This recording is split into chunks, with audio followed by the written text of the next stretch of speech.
योगीराम सूरत कुमार,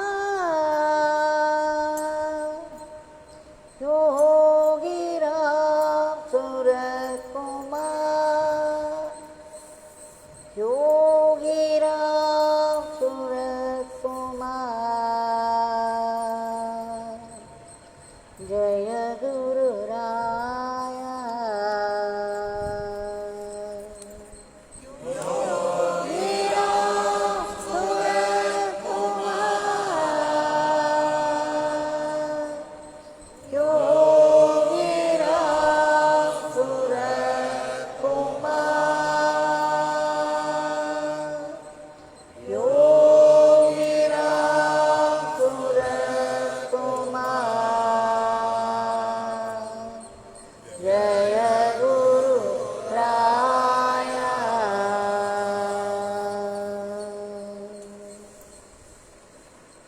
भगवान श्री योगीराम सूरत कुमार की जय। सर्वं योगीराम सूरत कुमारार्पणमस्तु।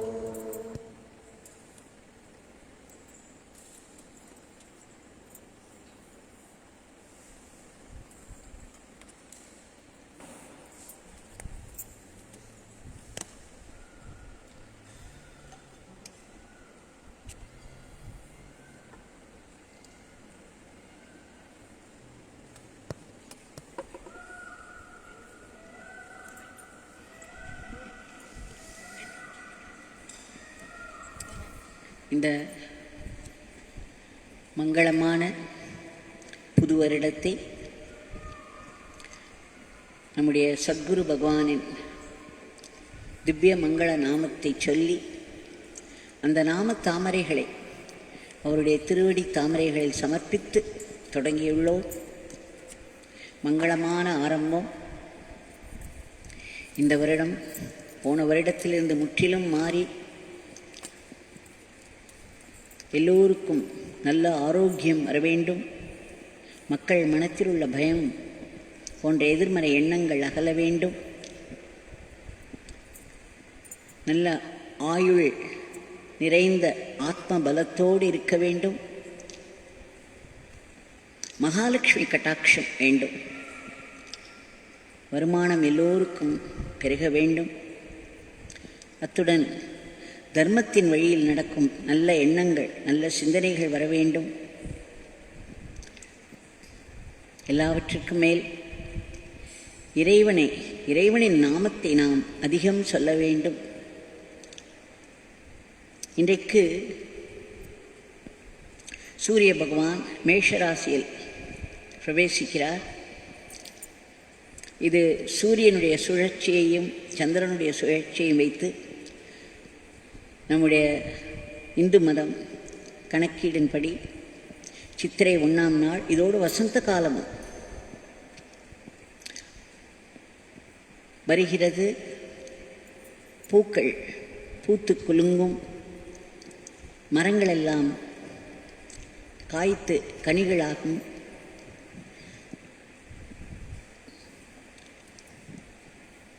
எங்கும் மங்களம் பொங்கும்.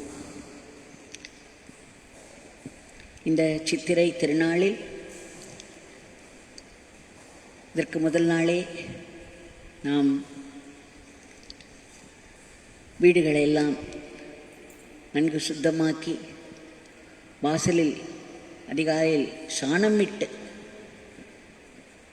விட்டு அந்த தண்ணீரை தெளித்து வண்ண கோலங்கள் இடுவோம், பூக்களை வைப்போம். அதன் பிறகு இந்த விஷு என்று சொல்கிறார்கள், விஷுக்கனி முதல் நாளே மங்களமாக 3 கனிகள் மிகவும் சிறப்பாக கருதப்படுகிறது. மா, பலா, வாழை. பகவான் இந்த மாம்பழத்தை மிக விசேஷமாக கொண்டாடுவார். அவருக்கு மிகவும் பிடித்த பழம்.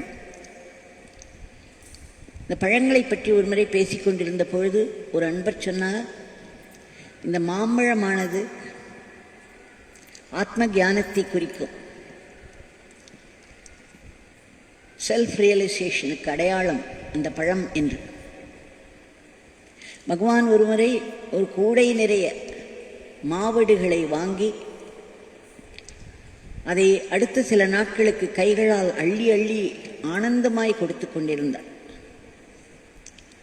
சிறிய மாவடுகள் என்றாலும் அவர் கையிலிருந்து வரும்பொழுது அதை வாங்குபவர்களுக்கு நிச்சயம் ஆத்ம ஞானம் ஏதோ ஒரு நாளில் கிடைத்துவிடும், உயர்ந்த சிந்தனைகள் கூடும். இந்த மாம்பழத்தை பற்றி நாம் நினைக்கும் பொழுது அம்மையப்பனாய் பார்வதி பரமேஸ்வரன் அமர்ந்திருந்த பொழுது முருகன் மயிலேறி உலகம் சென்ற பொழுது திரு கணேசன் அவர்கள் ஸ்ரீ கணபதி விநாயக அம்மையப்பனை சுற்றி வந்து இந்த ஞானக்கனி என்று சொல்கிறார்கள் அல்லவா மாம்பழத்தை, அந்த ஞானக்கனியான மாம்பழத்தை பெற்றுக்கொண்டார். அம்மையப்பர் சுற்றுவதே இந்த உலகத்தை சுற்றுவதற்கு சமானம். அவர்களே அந்த மெய்ஞான பொருள், அதிலிருந்து தாம் எல்லாம் வந்திருக்கின்றன, அதில் எல்லாம் அடங்கி இருக்கின்றன. அவர்களை சுற்றி வந்தாலே ஞானம் கிடைத்துவிடும். அதற்கர்த்தம் என்ன? அவர்களை நம்முடைய வாழ்வின் மையமாக ஆக்கிக்கொண்டால், அவர்களையே நம்முடைய உடலும் மனமும் வாழ்க்கையும் சுற்றி சுற்றி வந்தால் கண்டிப்பாக அந்த மாம்பழக்கனி கிடைத்துவிடும். இந்த மாம்பழக்கனியை விட மங்களமான பொருள் ஏது? ஞானக்கனி. அந்த பலா பழத்தை பார்த்தீர்களானால் மேலே அதனுடைய தோல்,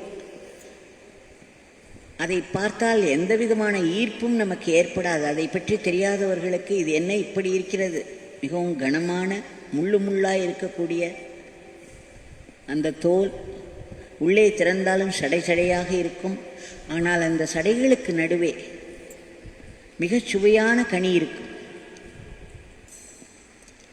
நம் பெரியவர்கள் எல்லாம் மிகவும் அர்த்தமுள்ள ஒரு தத்துவத்தோடு கூடிய பண்டிகை தினங்களை அமைத்திருக்கிறார்கள். அதேபோல் வாழைப்பழம், தினசரி பூஜைக்கே வாழைப்பழம் வேண்டியிருக்கிறது. அத்தனை மங்களமான ஒரு கனி அது. அந்த கனியிலே கண்முழிக்க வேண்டும் என்று சொல்கிறார்கள். அதை தவிர அந்த தட்டுக்களில் தங்கள் நகைகளை எல்லாம் வைப்பார்கள். சிலர் பண நோட்டுக்களை வைப்பார்கள். எல்லாவற்றிற்கும் மேல் ஒரு கண்ணாடியையும் வைப்பார்கள். நகைகளெல்லாம் நாம் காலையில் எழுந்தவுடன் கண் விழித்தால் நகைகளை பார்த்தோமானால் மகாலட்சுமியை பார்ப்பதற்கு சமானம். ஆனால் அந்த எண்ணம் வர வேண்டும். மகாலட்சுமி தாயாருடைய எண்ணம் வந்து அவளுடைய கட்டாட்சம் நமக்கு கிடைக்க வேண்டும். அந்த நகைகளுக்கு பின்னால் ஒரு கடவுளை பொருத்தி அந்த கடவுளை நினைத்து வேண்ட வேண்டும் என்று வைத்திருக்கிறார்கள்.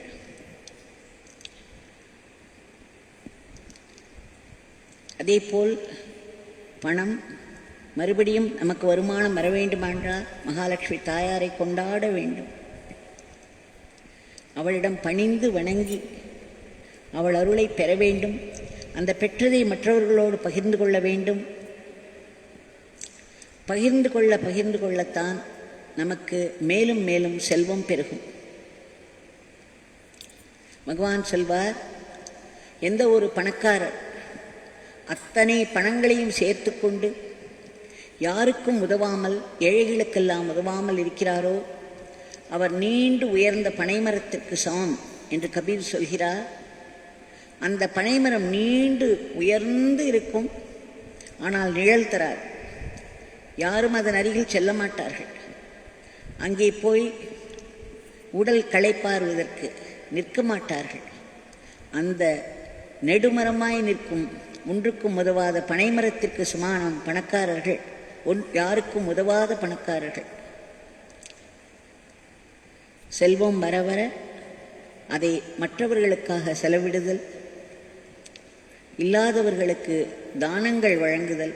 இன்றைக்கு தானம் வழங்குதல் ஒரு சிறப்பு. சிறியவர்கள் எல்லாம் பெரியவர்களை வணங்க வேண்டும், ஆசி பெற வேண்டும். இதெல்லாம் நம்முடைய கலாச்சாரம். இந்த கலாச்சாரம் ஆன்மீக தத்துவங்களையும் கருத்துக்களையும் ஒட்டி அமைந்திருக்கிறது. இப்பேற்பட்ட உயர்ந்த கலாச்சாரம் எந்த இடத்தில் இருக்கிறது? ஒவ்வொன்றுக்கும் ஒரு அர்த்தம், ஆழ்ந்த கருத்து பொருந்தியுள்ளது. அப்பொழுது பெரியவர்கள் அவர்களை ஆசீர்வதித்து அவர்கள் கையில் ஏதேனும் பணம் கொடுப்பார்கள். எல்லாவற்றிற்கு மேல் ஒரு கண்ணாடி வைப்பார்களாம். அந்த கண்ணாடி முகத்தை பார்த்து கொள்வதற்காக என்றெல்லாம் சொல்கிறார்கள். எனக்கு அது ஆன்மீகத்தினுடைய மிக உயர்ந்த கருத்துக்கு சமானமாக தோன்றுகிறது. மகாத்மாக்கள் இருக்கிறார்களே, நம் பகவானை போன்ற மகாத்மாக்கள், ஸ்ரீ ரமண மகரிஷி, சேஷாத்ரி சுவாமி, ராமகிருஷ்ண பரமஹம்சர், பரமாச்சாரியார், ஸ்ரீ அரவிந்தர், சொல்லிக்கொண்டே போகலாம். இவர்கள் எல்லோரும், அவர்களை சுற்றி அத்தனை அற்புதங்கள் நடக்கின்றன. அந்த அற்புதங்கள் எல்லாம் எப்படி நடக்கின்றன? அவர்கள் இறைவனோடு ஒன்றிய நிலையில் இருக்கிறார்கள். அப்படி இருக்கும் பொழுது அவர்கள் ஒரு கண்ணாடிக்கு சமமானவர்கள். ஒரு கண்ணாடி தனியே இருந்தால் அதில் ஒன்றுமே தெரியாது. அந்த கண்ணாடி மட்டும்தான் தெரிந்து கொண்டிருக்கும். அதற்கு முன்னே யார் சென்று நின்றாலும் எந்த பொருளை வைத்தாலும் அந்த பொருளை அது பிரதிபலிக்கும். இதைத்தான் ரமண மகரிஷி, பகவான் ஸ்ரீ ரமண மகரிஷி சொல்கிறார்கள். ஞானிகள், அந்த கண்ணாடிக்கு ஒப்பானவர்கள், அவர்கள் முன் நின்று யார் என்ன வேண்டிக் கொண்டாலும் ஒரு இயற்கையான பிரதிபலிப்பினால் அதற்குரிய அற்புதங்கள் நடந்து அவர்களுடைய துக்கங்கள் நிவர்த்தியாகிவிடும் என்கிறார். அதனால் ஞானிகள் யாருமே அவர்களுடைய நிழலில் நடக்கும் அற்புதங்களை எல்லாம் தன்னுடைய அற்புதங்கள் என்று சொல்லவே மாட்டார்கள். பகவான் சொல்லிக் கொள்கிறார் அல்லவா, என்னுடைய ஃபாதர், என்னுடைய தந்தை தான் இந்த அற்புதங்களை எல்லாம் செய்கிறார்கள், இந்த பிச்சைக்காரனுக்கும் அதற்கும் சம்பந்தம் கிடையாது. ஆனால் அவருடைய இருப்பினால் தான் இத்தனை அற்புதங்களும் அவரை சுற்றி நடக்கின்றன.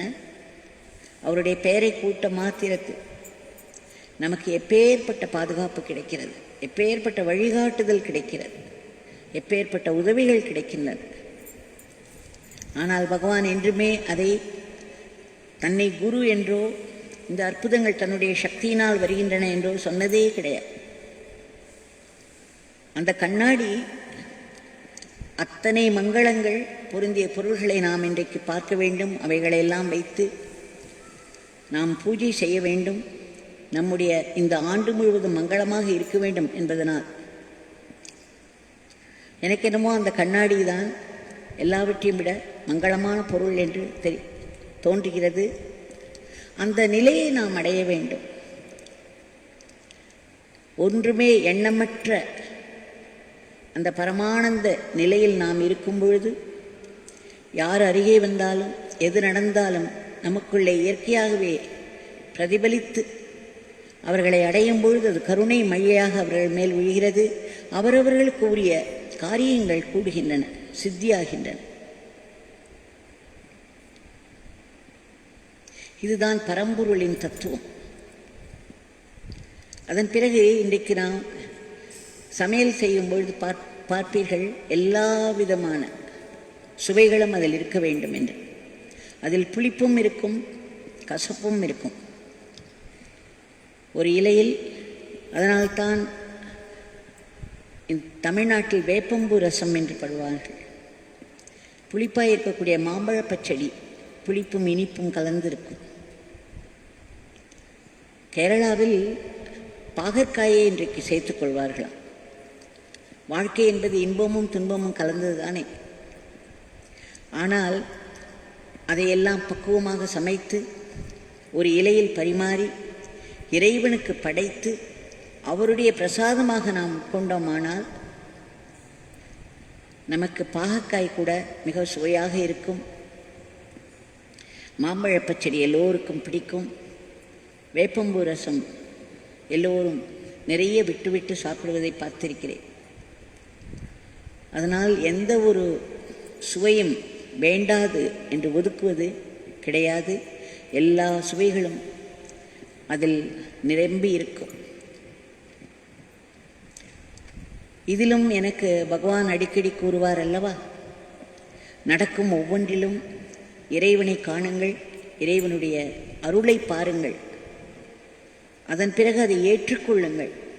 அதை ஏற்றுக்கொள்ளும் பொழுது அதை கொடுத்த இறைவனுக்கு நன்றியோடு இருங்கள் என்று சொல்வார். நாம் பார்க்கிறோம், ஒரு வாழை இலையில் முதலில் இனிப்பு தான் வைப்பார்கள், அதன் பிறகு ஒன்றொன்றாய் ஐட்டங்கள் வரும், கடைசியில் ஊறுகாய் வைப்பார்கள். இந்த ஊறுகாயை நாம் எடுத்து தனியாக சாப்பிட்டு விட்டோமானால் என்ன ஆகும் என்று எல்லோருக்கும் தெரியும்.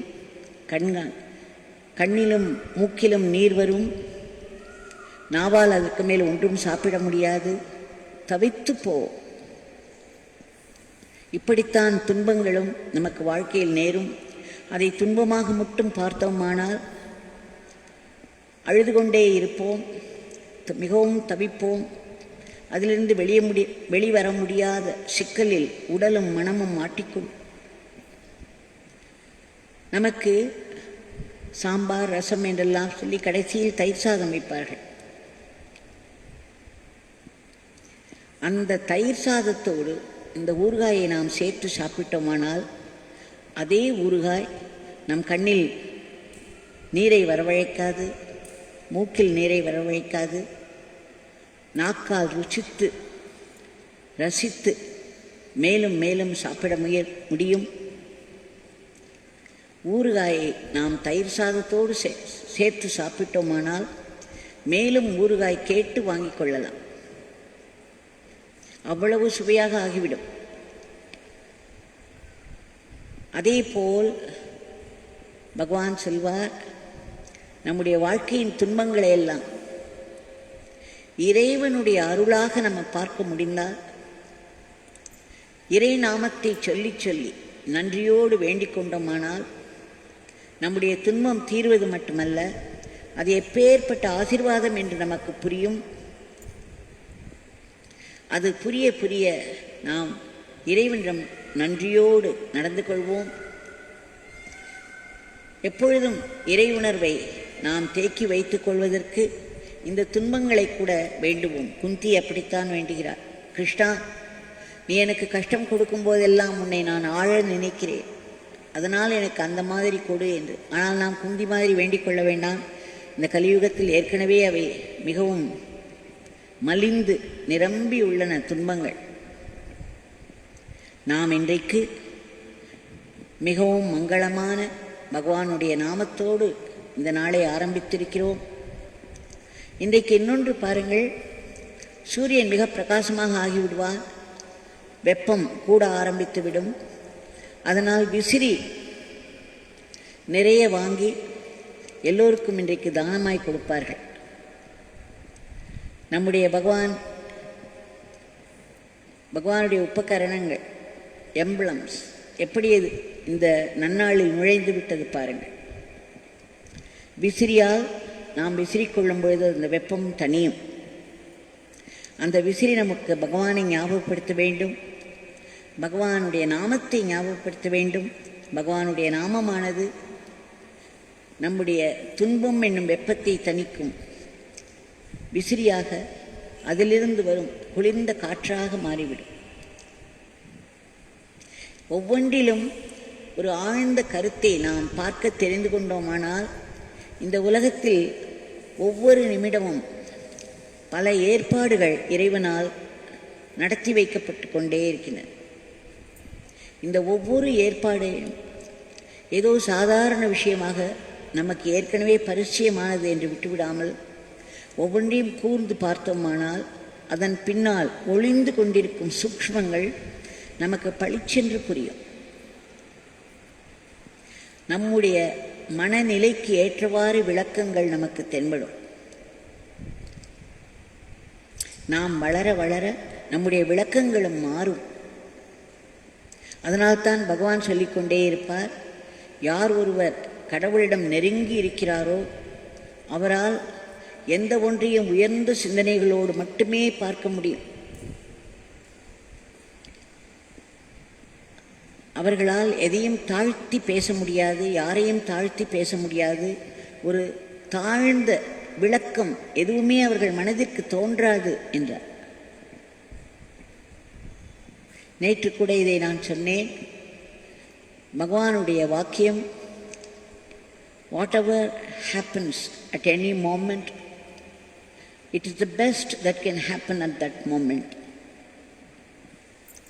Wherever God has placed us, it is the best place for our spiritual growth.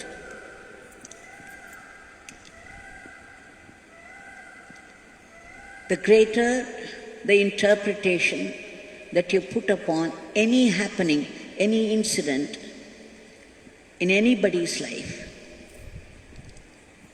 the closer you are to God. இவையெல்லாம் வைரங்கள், பகவானுடைய வாயிலிருந்து உதிர்ந்த முத்துக்கள், நல்முத்துக்கள், வைரங்கள், ரத்தினங்கள், உபதேச ரத்தினங்கள். கடவுள் உன்னை எங்கு வைத்திருக்கிறாரோ அந்த இடத்தில் அந்த நேரத்தில் நீ இருப்பதுதான் உனக்கு ஒரு சிறந்த பலனை கொடுக்கும்.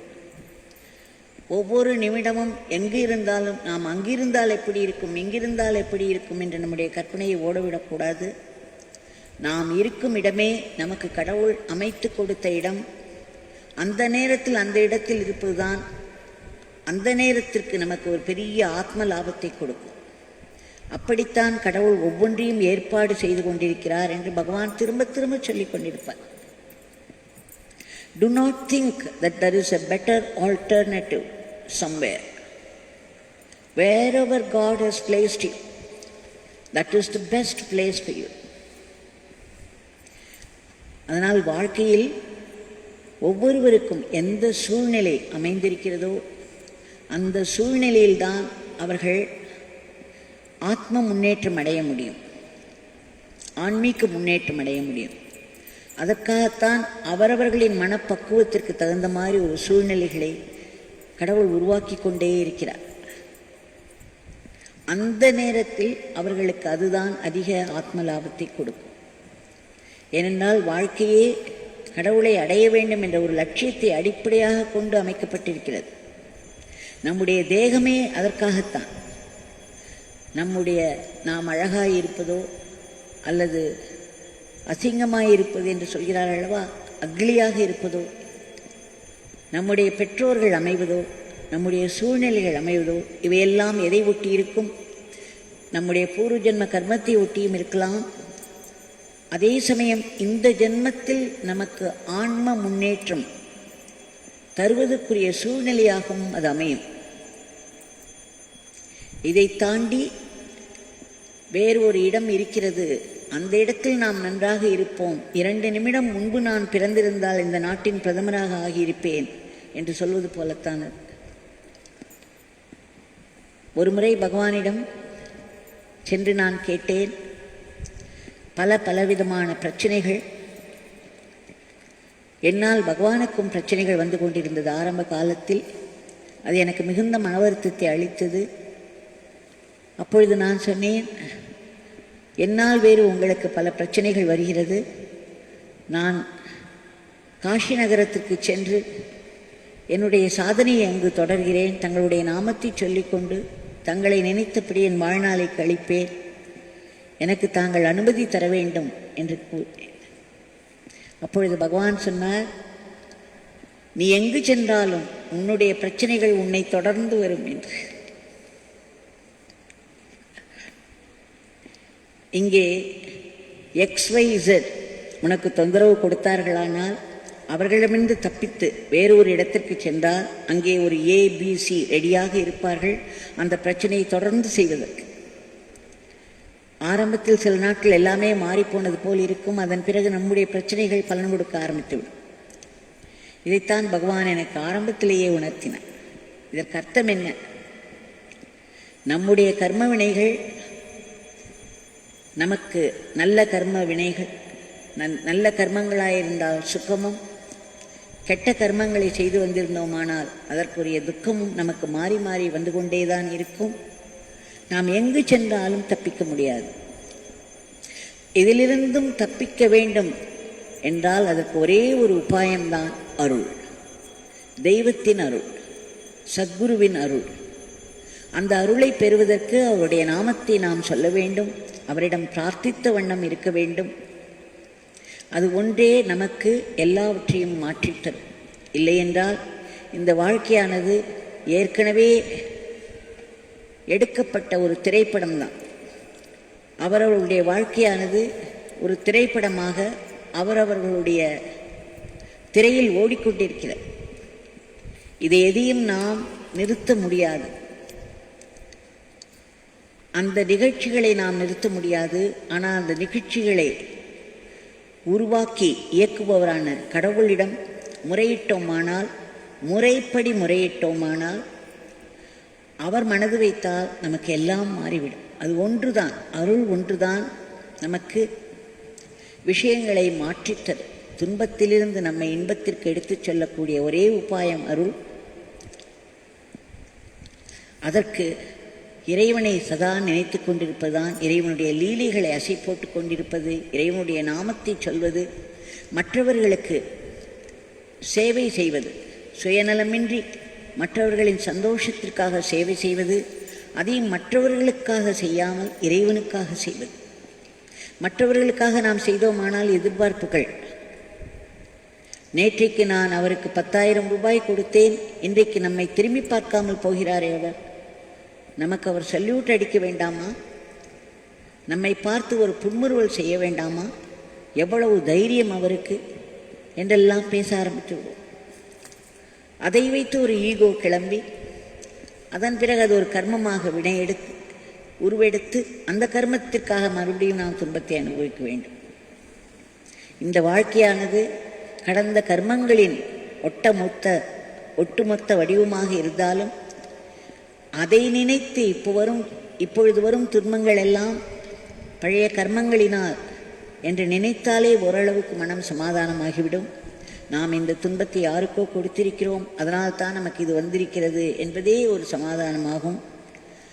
அதே சமயம் இனி இந்த துன்பத்தை யாருக்கும், எந்த ஒரு துன்பத்தையும் யாருக்கும் கொடுக்கக்கூடாது. ஒரு நாள் அது நமக்கே திரும்ப வந்துவிடும். இதைத்தான் பகவான் சொன்னார், wherever you go you will be taking your problems there என்றார். பகவானுடைய வாயிலிருந்து வந்த வார்த்தைகள். ஒரு கம்பெனியில் இது சரியில்லை, அது சரியில்லை, பாஸ் சரியில்லை, வேலை சரியில்லை என்றெல்லாம் சொல்லி உடனே அடுத்த கம்பெனிக்கு போவார்கள். நான் நிறைய பேரை பார்த்திருக்கிறேன். 5-6 கம்பெனிகளில் வேலை செய்வார்கள். ஒரு கம்பெனியிலும் அவர்களால் நிலை பெற முடியாது. அந்த கம்பெனிகள் மேல் குற்றமா இல்லை இவர்கள் மேல் குற்றமா? அவர் எந்த கம்பெனிக்கு சென்றாலும் இவருடைய கர்ம வினைகள் அல்லவா அங்கே பிரச்சனைகளாக உருவெடுக்கிறது. அதனால் இந்த வெளி உலக வாழ்க்கையிலிருந்து நாம் தப்பித்துக் கொள்ள முடியாது. எங்கு சென்றால் நம்முடைய கர்ம வினைகள் நம்மை தொடர்ந்து வரும். ஒரே ஒரு உபாயம், பகவானுடைய நாமத்தை, நமக்கு எப்பேற்பட்ட நாமத்தை கொடுத்திருக்கிறார், யோகிராம் சுரத்குமார் என்று சொன்னால் நமக்கு அத்தனை காரியங்கள் நடக்கின்றன. எவ்வளவு பெரிய விபத்தில் மாட்டிக்கொள்ள நேர்ந்தாலும் நமக்கு ஒன்றும் ஆகாமல் அதை அப்படியே வாகனங்களுக்கு திருப்பி விட்டு விடுகிறார் பகவான். எத்தனை முறை எத்தனை பேர் வாழ்வில் நடந்திருக்கிறது. அந்த யோகி ராம் சுரத்குமார், இந்த வாய் எத்தனை பேசுகிறது, எத்தனை பேரை பற்றி எப்படியெல்லாம் பேசுகிற வாய் இது. அந்த நாக்கினால் யோகி ராம் சுரத்குமார் என்று ஒரு முறை சொன்ன உடனே நமக்கு எப்பேற்பட்ட புண்ணியம் கிடைக்கிறது. அதனால் எல்லாவற்றிற்கும் ஒரே நிவாரணம் பகவானுடைய நாமம் ஒன்றுதான். இந்த நாமத்தை நாம் சொல்லிக்கொண்டே இருக்க வேண்டும். ஏதோ ஒரு 4 யோகர் என்று நினைக்கிறேன், அவருடைய 4 வாக்கியங்கள் சொல்வார்கள். ஒரு பொல்லாப்பும் இல்லை என்பது ஒரு வாக்கியம், எல்லாம் முடிந்த கதை என்பது இன்னொரு வாக்கியம். எல்லாம் முடிந்த கதையைத்தான் நாம் ஏற்கனவே எடுக்கப்பட்ட திரைப்படம் தான் நம்முடைய வாழ்க்கை. நம் வாழ்க்கையில் எந்தெந்த நேரத்தில் என்னென்ன நடக்க வேண்டும் என்று விதிக்கப்பட்டு விட்டது. அந்த விதியின்படிதான் நம் வாழ்க்கை ஓடிக்கொண்டிருக்கிறது. இதைத்தான் அவர் எல்லாம் முடிந்த கதை என்கிறார். ஒரு பொல்லாப்பும் இல்லை என்பதுதான். எத்தனை துன்பங்கள் நேரிட்டாலும் அந்த துன்பங்களை எல்லாம் அனுபவிப்பது நம்முடைய ஈகோ தான், நம்முடைய அகங்காரம் தான் அடிபடுகிறது. அது ஆனால் அந்த அகங்காரத்தை அழித்தால் மட்டுமே நாம் இறைவனோடு ஒன்று சேர முடியும். அந்த அகங்காரத்தை அழிப்பதற்கும் இந்த கஷ்டங்கள் நிறைந்த வாழ்க்கையில் கஷ்டங்களிலிருந்து தப்புவதற்கும் தான் இறைவனுடைய நாமம். அதனால் இந்த நன்னாளில் எவ்வளவு கொரோனா, எத்தனை வைரஸ் எப்படி எப்படி கிளம்பி நம்மை எல்லாம் எந்தெந்த துக்கத்தில் ஆழ்த்தினாலும் இவை எல்லாவற்றிற்கும் பின்னால் கடவுளின் இச்சை என்று ஒன்று இருக்கிறது, கடவுளின் அருள் என்று ஒன்று இருக்கிறது. கடவுளின் இச்சைப்படி கர்ம விதி செயல்பட்டாலும் கடவுளின் அருளினால் அதை முறியடிக்க முடியும். அதனால் நாம் செய்ய வேண்டியது இன்றைய நன்னாளில் மனதில் எந்த துக்கத்துக்கும் இடம் கொடுக்காமல் மங்களப் பொருட்களை எல்லாம் பகவானின் முன்னே வைத்து அத்துடன் இந்த கனிகள் எல்லாம் வைத்து அறுசுவை என்று சொல்வார்கள் அல்லவா, எல்லா விதமான ரசங்களையும் உடைய சமையலை செய்து அதையும் பகவானுக்கு படைத்து எல்லாவற்றையும் பகவானுடைய பிரசாதம் ஆக்கி நாம் உண்ண வேண்டும். பார்க்கும் ஒவ்வொன்றையும் ஒரு மங்களப் பொருளாகவே பார்க்க வேண்டும்.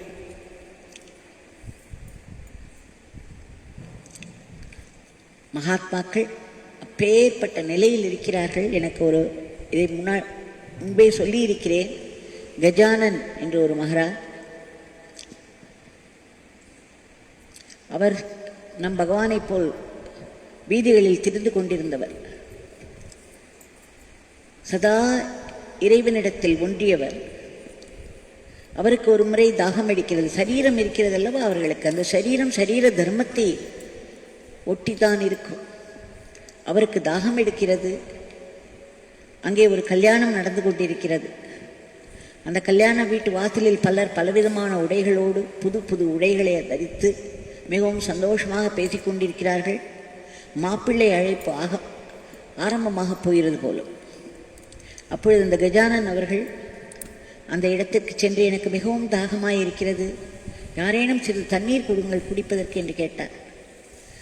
அவர் நம் பகவானைப் போலவே அழுக்கு உடை தரித்திருப்பார், ஆங்காங்கே கிழிந்து தொங்கும். அவரை பார்த்தவுடன் அங்கே நின்றிருந்த காவலாளிகளும் வேலைக்காரர்களும் உடனே விரைந்து வந்து, மாப்பிள்ளை ஊர்வலம் ஆரம்பிக்கப் போகிறது, இது என்ன நீ திருஷ்டி பரிகாரம் போல் இங்கே வந்து நின்று கொண்டு தண்ணீர் கேட்கிறாய், போ போ ஒதுங்கிப்போ, மாப்பிள்ளை வருகிறார், ஊர்வலம் ஆரம்பமாகிவிட்டது, ஒதுங்கிப்போ, இங்கே தண்ணீர் ஒன்றும் கிடையாது என்று விரட்டி விடுகிறார்கள். அவர்களுக்கு தெரியவில்லை எப்பேற்பட்ட அதிர்ஷ்டம் அவர்கள் வீட்டு வாசலில் அந்த மாப்பிள்ளைக்கும் பெண்ணுக்கும் கிடைக்க இருக்கிறது என்பது. அதை இழக்கிறோம் என்று அவர்களுக்கு தெரியவில்லை. அவர்கள் இப்படி விரட்டியவுடன் கஜானன் மகாராஜுக்கு இப்படி தன்னை விரட்டுகிறார்களே என்ற எந்த ஒரு விதமான அவமானமும் இல்லையா. ஈகோ இருக்கும் இடத்தில்தான் அவமானம் உண்டு. மானம் அவமானம் எல்லாம் ஈகோவுக்கு தான், அகங்காரத்திற்குத்தான். விழுகிற அடிகள் எல்லாமே அகங்காரத்திற்குத்தான். இந்த மகாத்மாக்கள் அகங்காரமற்றவர்கள். நம்முடைய பகவான் எத்தனை அடி வாங்கியிருக்கிறார். ஒரு முறை அவருக்கு மிகவும் பசி நேர்ந்த பொழுது பகவான் ரொம்பவும் பசி தாங்காமல் ரமணாசிரமத்தை ஒட்டி நடந்து கொண்டிருந்தாராம். அப்பொழுது அதற்கு பக்கத்தில் இருந்த அந்த குளத்தில் ஒரு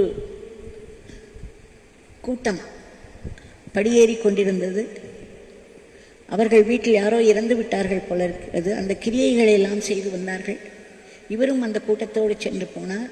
அங்கே அவர்கள் வீட்டில் அன்றைக்கு அந்த கருமாதி என்று சொல்வார்கள் அல்லவா, அந்த சாப்பாடு இந்த பிச்சைக்காரனுக்கு அன்றைக்கு கிடைத்தது என்று அவர் சொல்லும் பொழுது, இன்றைக்கு நமக்கு ஆசிரமத்தில் அப்படி ஒரு அன்னதானம் நடந்து கொண்டிருக்கிறது. பசி தாங்காமல் யாரோ ஒரு வீட்டு கருமாதியில் போய் அமர்ந்து கொண்டு சாப்பிட்டு அவர்கள் எனக்கு உணவிட்டார்கள் என்று மிகவும் நன்றியோடு அவர்களை கொண்டாடி பின்னால் அவர்கள் சுதாமாவிற்கு வந்தார்கள். வந்த பொழுது அவர்களை கொண்டாடி வரவேற்று அப்பொழுதுதான் எனக்கு இந்த கதையை சொன்னார். இந்த பிச்சைக்காரனுக்கு பசி தாங்கவில்லை, ரோட்டில் போய்கொண்டிருந்தேன், இவர்கள் கூட்டமாக போனார்கள். உடனே இந்த பிச்சைக்காரனுக்கு தெரிந்து விட்டது, இவர்கள் யார் வீட்டில் யாரோ இறந்து விட்டார்கள், அதற்குரிய கிரியைகள், இன்றைக்கு இவர்கள் வீட்டில் சாப்பாடு போடுவார்கள் என்று தெரியும். நானும் கூட்டத்தோடு சென்று போய் உட்கார்ந்து அங்கு சாப்பிட்டேன் என்று சொன்னார். இவர்கள் இந்த பிச்சைக்காரனுக்கு உணவிட்டிருக்கிறார்கள் என்று கொண்டாடி அவர்களை வரவழைத்து உட்கார வைத்து, அவர்கள் வீட்டில் ஒரு பிரச்சனையோடு வந்திருந்தார்கள், அதை நல்லபடியாக பகவான் முடித்து வைத்தார். அதேபோல் கஜானன் மகாராஜ் அவர்கள் போ போ என்று சொன்னவுடன் அவருக்கு அகங்காரம் இல்லை. அதனால் அவர் அதை மிகவும் ஒரு யதார்த்தமாக, ஒரு மேட்டர் ஆஃப் ஃபேக்டாக எடுத்துக்கொண்டார். சரி, இவர்களால் தண்ணீர் கொடுக்க முடியாது, சரி என்று திரும்பி விட்டு சற்று தள்ளி பார்த்தார். ஒரு சாக்கடை ஓடிக்கொண்டிருந்தது, அதில் தண்ணீர். நம் பகவானுடைய வீட்டு வாசலில் பார்த்திருக்கிறோம் அல்லவா சாக்கடையை, அவ்வளவு நாற்றம் அதிலிருந்து வீசும். சில சமயம் வராண்டாவில் உட்காரவே முடியாது. பகவான் அதைத்தான் தினம் தினம் அந்த ஒரு சூழ்நிலையில் தான் அவர் வாழ்ந்து கொண்டிருந்தார். அதுவே பெரிய சிம்பாலிக்காக இருக்கும் எனக்கு. இந்த சாக்கடையின் அருகில் போனார் அந்த கஜானன் மகாராஜ். அதற்கு மேலிருந்த தண்ணீரில் அத்தனை மிதந்து கொண்டிருந்தன. இரு கைகளையும் விட்டு அந்த தண்ணீரை தன் கைகளில் ஏந்தி அதை எடுத்து வாயருகே கொண்டு சென்றார். அவருக்கு சாக்கடையாவது கங்கையாவது எல்லாம் பரபிரம்மம். ஆனால் இதை பார்த்து கொண்டிருந்த அந்த கல்யாண வீட்டு மக்கள் உறைந்து போய்விட்டனர். வேகமாக ஓடி வந்தனர். அவர்கள் ஓடி வந்தது நல்லதாக போயிற்று. ஏனென்றால் இவர் கையில் கருப்பாக ஏந்தி கொண்டிருந்த அந்த ஜலம் அவருடைய வாயின் அருகே வர வர ஒரு தெளிந்த கங்கை நீராக ஆகிவிட்டதாம். சாக்கடை தண்ணீர் கங்கை நீராக அவருடைய கையில் சுரந்தது. அதை அவர் குடித்துவிட்டு அப்பொழுதும் தான் கையில் சாக்கடை நீரை எடுத்தோம், அது கங்கை நீரை போல் தெளிவாக ஆகிவிட்டது என்ற உணர்வும் அவருக்கு இல்லையா. அவர்களுக்கு அற்புதங்கள் என்பவை எல்லாம் சாதாரணமானவை, நமக்குத்தான் அற்புதங்கள் எல்லாம். அவர்களுக்கு எல்லாமே சாதாரணமான நிகழ்ச்சிகள் தான். எல்லாவற்றிற்கும் பின்னால் இருக்கும் அந்த பரபிரம்மம் ஒன்றுதான் அவர்கள் கண்ட அற்புதம். எப்பேற்பட்ட உயர்ந்த நிலை! அவர் கைப்பட்ட மாத்திரத்தில் ஒரு சாக்கடை நீர் கங்கையாக மாறுகிறது. அப்பேற்பட்ட புனிதம். அந்த நிலையில் இருப்பவர்கள் மகாத்மாக்கள்.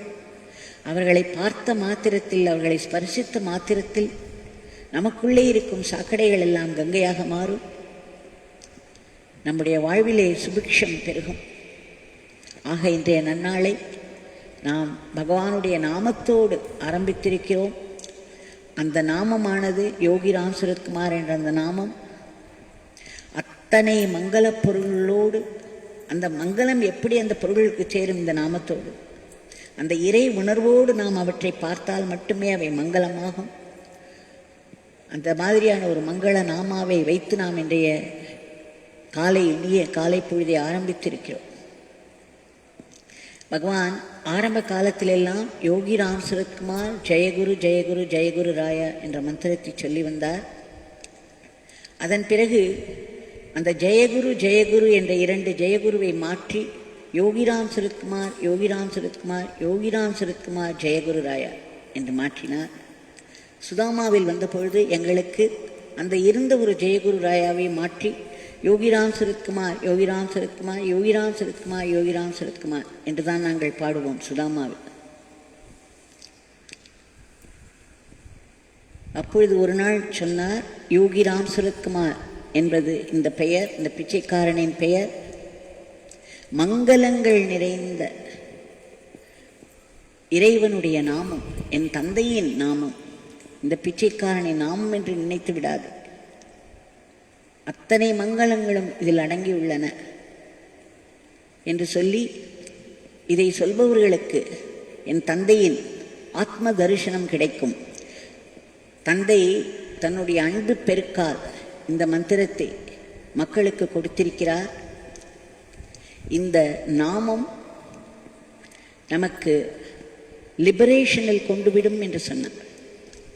Out of his great love father has given this name Yogi Ram Suratkumar to the humanity, a name that would give liberation என்று முடித்தார். ஆக அவுட் ஆஃப் லவ் he has given this name Yogi Ram Suratkumar. அது முற்றுப்பெறாத வாக்கியம். அதோடு இதையும் சேர்த்துக்கொள்ள வேண்டும். The name that will lead to liberation, the name that will give liberation. அப்பொழுதுதான் அது முழுமையடையும். நமக்கு எல்லாவற்றையும் விட மங்களமானது நம்முடைய ஈகோ, நம்முடைய சுயநலத்திலிருந்து விடுபடுவதுதான். அதற்குத்தான் அந்த கண்ணாடி. நாமும் அந்த கண்ணாடி போல் பிரதிபலிக்கும் தன்மையை அடைய வேண்டுமானால் பகவானுடைய நாமத்தை இடைவிடாது சொல்லிக்கொண்டே இருக்க வேண்டும். யோகி ராம் சுரத்குமார் என்ற மங்கள நாமத்தை இன்றைக்கு எதுவும் வாங்க முடியாதவர்கள், முக்கணி பெற முடியாதவர்கள், நகை எதுவுமே இல்லாதவர்கள் எல்லாம் பகவானுடைய படத்தின் முன்னே உட்கார்ந்து 2 ஊதுபத்திகளை ஏற்றி அவருடைய நாமத்தை சொன்னாலே இந்த நாள் முழுமை பெறும். இதை தொடர்ந்து வரும் இந்த வருடம் முழுவதும் மங்களமாயிருக்கும். இன்றைக்கு நாம் வேண்டிக் கொள்வோம். ஒவ்வொருவருக்கும் ஆரோக்கியம் பகவான் அருள வேண்டும். நல்ல ஆத்ம பலத்தோடு கூடிய நீண்ட ஆயுள் வர வேண்டும். வெற்றிகளை தேடித்தரும் வருடமாக இது அமைய வேண்டும். எல்லாவற்றுக்கு மேல் மகாலட்சுமியின் கட்டாட்சம் இப்பொழுது நமக்கு மிகவும் தேவையாக இருக்கிறது. தினம் தினம் பகவானிடம் வேண்டிக் கொண்டிருக்கிறோம், பொருளாதாரத்திற்கு ஒரு ஏற்றம் கொடுங்கள் என்று. மகாலட்சுமி கட்டாட்சம், ஆரோக்கியம், ஆயுஷ், இவை எல்லாவற்றோடும் இறை உணர்வு, பகவானுடைய நாம சங்கீர்த்தனம் இடைவிடாது உச்சரிக்க வேண்டும். அவருடைய கைகளில் மட்டுமே நாம் கருவியாக அமைய வேண்டும். மாயையின் கையில் சிக்கிவிடக்கூடாது. எல்லாவற்றிலும் அவருடைய இருப்பை காண வேண்டும், அவருடைய ஆசீர்வாதத்தையே காண வேண்டும் என்று நாம் திரும்ப திரும்ப இந்த நன்னாளில் வேண்டிக் கொள்வோம்.